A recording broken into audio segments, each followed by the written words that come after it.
చేశారటని. సరే అంటే మీ ఉద్దేశం బహుశా అదే అయి ఉండొచ్చేమో.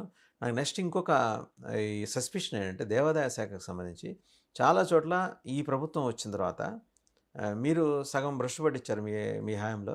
మిగిలిన సగాన్ని వీళ్ళు పూర్తి చేసే కార్యక్రమం అంటే వాటిని లీజుకి ఇచ్చే కార్యక్రమం మీద జీవోలు కమర్షియల్ లీజ్ ఇవ్వడం కోసం మన ఈవెన్ ఐవైఆర్ కృష్ణారావు గారు ఫార్మర్ చీఫ్ సెక్రటరీ మన దాన్ని అపోజ్ చేశారు ఏకపక్షంగా.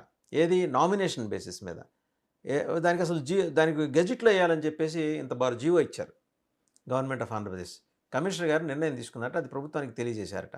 అంటే నాన్ అగ్రికల్చరల్ ల్యాండ్స్ ఉంటాయి కదా దేవాలయాలకి, వాటిని కమర్షియల్ యూటిలైజేషన్ కోసం అంటే వాళ్ళ కోసం మీరు ఇంతకుముందు మీరు ఇలా కట్టబెట్టి అంటే మీది అనార్గనైజ్డ్, మీ దాంట్లో జరిగిన క్రైము అవ్యవస్థీకృతం. ఇక్కడ ఏంటంటే వ్యవస్థీకృతం, దానికి ఒక చట్టబద్ధత తీసుకొచ్చి దానికి ఒక జీవో తీసుకొచ్చి వాళ్ళకి కావాల్సిన వాళ్ళకి కట్టబెట్టుకుంటున్నారు.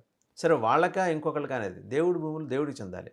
నేనేదో దేవుడి మీద భక్తితో ప్రేమతో నేను ఒక ఇల్లు ఇంకో పొలం రాసిస్తే వాటిని తీసుకెళ్ళి మీరు కమర్షియల్ మీ వాళ్ళకి అప్పు చెబుతున్నారని ఇది చాలా బాహాటంగా ఐవైఆర్ కృష్ణారావు గారు చెప్పారు. పెద్ద ట్వీట్ చేశారు, డీటెయిల్గా ఎక్స్ప్లెయిన్ చేశారు కూడా. అసలు మీ స్టాండ్ ఏంటో కూడా తెలియట్లేదు వైఎస్ఆర్సీపీ స్టాండ్. ఒక్క 2 నిమిషాలు నేను చెప్పిన తర్వాత మీరు అడిగిన దాని క్వశ్చన్ చెప్తాను. దేవాదాయ శాఖలో వైఎస్ జగన్మోహన్ రెడ్డి గారు ఉన్నప్పుడు ఒక్క దేవాదాయ శాఖ అయితే ఇప్పుడు ఈ 10 నెలలుగా జరుగుతున్న అక్రమాలు చాలా ఉన్నాయి, దీంట్లో అవినీతి అక్రమాలు చాలా ఉన్నాయి చెప్తారు. దేవాదాయ శాఖలో జగన్మోహన్ రెడ్డి గారు వారు వచ్చిన వెంటనే ధార్మిక పరిషత్ అనేటువంటిది ఒకటేశారు. అంటే ఈ ధార్మిక పరిషత్తులో స్వామీజీలు, దేవాదాయ శాఖ గురించి కానీ ఐఏఎస్ ఆఫీసర్ గారు రిటైర్డ్ అయిన వాళ్ళు నిష్ణాతుల్ని ఒక 15-16 మందిని మెంబర్స్గా వేసి ఈ ధార్మిక పరిషత్ అనేటువంటి ద్వారా దేవాదాయ శాఖను నడుపుతారు. అంటే అది ధార్మిక పరిషత్ అనేది దేవాదాయ శాఖని శాసిస్తుంది. ఈ ధార్మిక పరిషత్తు నుంచి దాదాపు కింద హెచ్డిపిటి అనేటువంటిది ఒకటి, హిందూ ధర్మ ప్రచార పరిషత్ ట్రస్ట్ అనేటువంటిది ఒకటి దాని కింద పనిచేస్తుంది. అదేవిధంగా సీతా అనేటువంటిది దాని గురించి state institute of temple administration అనేటువంటిది ఒకటి. అదేవిధంగా అర్చక ట్రైనింగ్ అకాడమీ అనేటువంటిది ఒకటి. అదేవిధంగా మన ఆగమ సలహా మండలి అనేటువంటిది ఒకటి.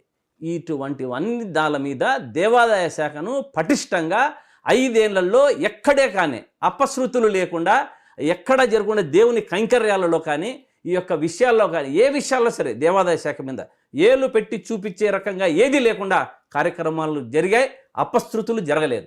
కానీ ఇప్పుడు ఉన్నటువంటి కూటమి ప్రభుత్వంలో ఇవన్నిటినీ తుంగలో దొక్కి ఈ 5 నేను చెప్పాను కదా ఆగమ సలహా మండలి, అర్చక సమైక్య వీళ్ళన్నింటినీ రిజైన్ చేయించేసి మరుసటి రోజు నుంచే ఓన్లీ దేవాదాయ శాఖ అర్హత లేని కమిషనర్ను అక్కడ వేసి ఇప్పుడు మీరు అడిగారు భూముల విషయంలో ఇతను 300 కోట్ల స్కామ్లో ఉన్నవాడు. సిఐడి ఛార్జ్షీట్ ఉంది అతని మీద, సస్పెండ్ చేశారు.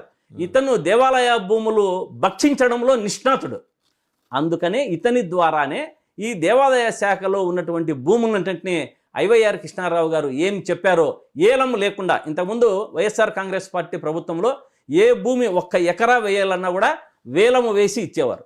కానీ ఇప్పుడు వేలము లేకుండా ఈ నిష్ణాతుడు, ఇతనికి అన్ని అర్హతలు అంటే భూమి తినే దాంట్లోనే అర్హత ఉన్నటువంటి ఈ రామచంద్ర మోహన్ అనేటువంటి కమిషనర్ను అక్కడ వేసి దేవాదాయ శాఖ భూములను భక్షించుకుంటూ వస్తున్నారనేది వాస్తవము. ఐవైఆర్ కృష్ణారావు గారు చాలా చెప్పారు.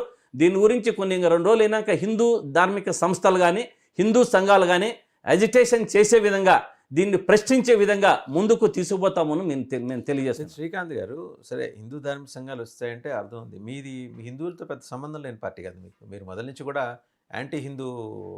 మీరు మాటిమాటికి అదే అంటారు, మా హిందువులకు సంబంధం లేని పార్టీ అనేది దేవాదాయ శాఖను ఇంత పటిష్టంగా ఎలా నడపగలిగాం ఒక అపశృతి లేకుండా అనేది మీరు తెలియజేయాలి. ఈ 5 ఏళ్లలో జగన్మోహన్ రెడ్డి గారి హయాంలో దేవాదాయ శాఖలో ఒక్క అపశృతి కానీ ఒక్క అవినీతి కానీ ఎక్కడా లేకుండా పారదర్శకంగా దేవాదాయ శాఖలకు భక్తులకు అనుకూలంగా భక్తులందరినీ రక్షించే విధంగా దేవాదాయ శాఖ ముందుకు పోయింది. కానీ ఈ 10 నెలల్లో ఏం జరిగిందండి? ఇంకోటి చెప్తాను మీకు విషయంలో. మనకు ఈ 10 నెలల్లో మన చంద్రబాబు నాయుడు గారు తిరుమలకు వారి మనమడు దేవాంశ్ పుట్టినరోజుకి వెళ్ళాడు. అక్కడ జరుగుతున్నటువంటి ముంతాజ్ హోటల్ గురించి చాలా జరిగాయి. స్వామీజీలందరూ రిజిస్ట్రేషన్ చేశారు. ఎక్కడ విత్డ్రా చేశారండి? ఆయన ఆ రోజు బర్త్డే రకంగా విత్డ్రా మాత్రమే చెప్పగలిగాడు. స్వామీజీలు హిందూ సంఘాలంతా కూడా సంతోషపడిగాయి. కానీ ఈరోజు మరి దాన్ని మీటింగ్ పెట్టి బోర్డు మీటింగ్ను అత్యవసర సమావేశం ఏర్పాటు చేసి అది ఫారెస్ట్ ల్యాండ్ అని చెప్పి ఆ ఫారెస్ట్ ల్యాండ్ను దేవాదాయ శాఖకు తీసుకొని మరీ ఇప్పుడు ముంతాజ్ హోటల్కి 26 ఎకరాలు మరి వారికే అంటగట్టడం జరిగింది. ఇది ఎప్పుడు జరిగింది? ఎవరి ఆధ్వర్యంలో జరిగింది? రీసెంట్గా 3-4 రోజుల కింద అత్యవసర సమావేశం జరిపి యువరాజ్యంలో టీటీడీ ఆధ్వర్యంలో జరిగింది. టీటీడీ ఆధ్వర్యంలో ఏదైతే మన ముఖ్యమంత్రి చంద్రబాబు నాయుడు గారు ఈను అని చెప్పాడో అదే ముఖ్యమంత్రి దాన్ని ఫారెస్ట్ నుంచి టీటీడీకి మార్చి దాన్ని మరీ వారికే కట్టబెట్టడం జరిగింది. ఇటువంటి ఇప్పుడు దాన్ని మీరు జగన్మోహన్ రెడ్డి గారి మీద మాటిమాటికి అంటారు మీది హిందూ సంఘాలు కాదని. ఇప్పుడు కూటమి ప్రభుత్వం ఉన్న బీజేపీ ఉంది, జనసేన అనే హిందూ ధర్మ పరిరక్షకుడు ఉన్నాడు, ఈ తెలుగుదేశం ప్రభుత్వం ఉంది, ఏం చేస్తూ ఉంది? లేదు అన్న అంశాన్ని ముంతాజ్ హోటల్కు మళ్ళీ కట్టబెట్టడం జరిగింది. ఇది ఇంతకన్నా న్యాయం ఏదన్నా ఉందా? అన్యాయం ఉందా అని అడుగుతాను. మీటింగ్ తాలూకు మినిట్స్ బయటకు వచ్చినాయా? మీకు మీటింగ్ తాలూకు మినిట్స్ కాదు, పేపర్లో వచ్చినది కానీ అన్ని మీకు క్లిప్పింగ్స్ అంతా పంపుతాను. మీరు దాంట్లో మరి సమగ్రంగా ఓ రోజు డిబేట్ పెట్టండి. నిన్న మొన్నట్టు కూడా మేము చాలా రోజులు కమిషనర్ గారి దగ్గర నుంచి మీరు అసలు పరమధార్మికుడు ఆయన టీటీడీ చైర్మన్ బిఆర్ నాయుడు గారిని కలిసి ఆయన సమస్యని సులువుగా ఇప్పేసేవాళ్ళు కదా. ఆయన నాకు తెలిసి టీటీడీ బోర్డు చైర్మన్ అనేటువంటి వ్యక్తి చాలా స్టబర్న్గా ఉండాలి, అన్నిటికీ అవగాహన ఉండాలి. కానీ ఈ చైర్మన్ అన్ఫిట్ ఫర్ జాబ్.